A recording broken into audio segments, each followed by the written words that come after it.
Sourate 52, le mont Taour, At-Tour, révélé à la Mecque, 49 versets.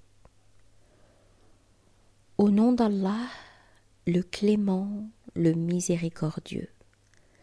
Par le mont Taour, par le livre écrit sur un parchemin ouvert, par la maison habitée au toit élevé, par la mer en ébullition, le châtiment de ton Dieu aura bien lieu, et rien ne l'arrêtera. Lorsque le ciel sera agité et que les montagnes se mettront en mouvement, malheur à ceux qui crient au mensonge, qui jouent à des jeux impropres. Ils seront poussés fermement dans le feu de la géhenne. Le feu que vous traitiez de mensonge, leur dira-t-on, est-ce donc magie? Ne voyez-vous pas clair? Brûlez-y. Endurez ou n'endurez pas, vous êtes rétribués à la mesure des faits que vous avez commis.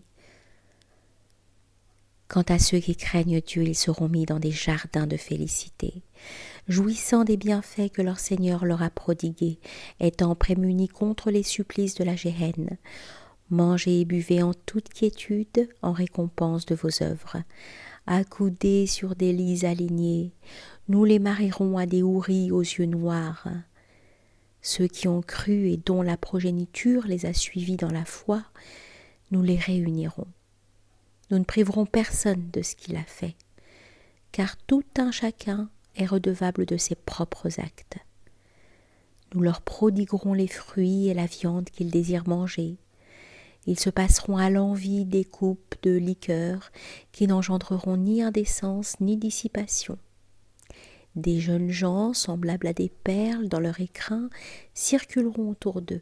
Ils se demanderont alors, se tournant les uns vers les autres, en disant « Nous étions auparavant dans la contrition parmi les nôtres. » Dans sa mansuétude, Allah nous a regardés et nous a fait éviter les supplices d'un feu torride. Nous l'invoquions par le passé, car il est le bon, le miséricordieux. Rappelle-leur cela, car tu n'es, grâce à ton Seigneur, ni un magicien, ni un fou. Peut-être diront-ils poète. Attendons qu'ils soient pris dans la tourmente de la mort. Dis-leur, attendez donc, je suis parmi vous et j'attendrai avec vous. Sont-ce leurs songes qui leur dictent cela? Ou sont-ils vraiment un peuple d'outranciers, des tyrans? Disent-ils, il en est l'inventeur du Coran? En fait, ils ne sont pas croyants. Qu'ils produisent un récit semblable s'ils sont véridiques. Ont-ils créé du néant, à moins qu'ils ne soient eux-mêmes des créateurs? Ont-ils créé les cieux et la terre? C'est plutôt qu'ils n'ont aucune certitude. Ont-ils eu des trésors de ton Seigneur? Où en sont-ils les maîtres? Ont-ils une échelle qui leur permet d'écouter ce qui se dit au ciel? Que celui d'entre eux qui a entendu quelque chose le prouve de manière explicite. Allah aurait-il des filles alors que vous auriez des fils?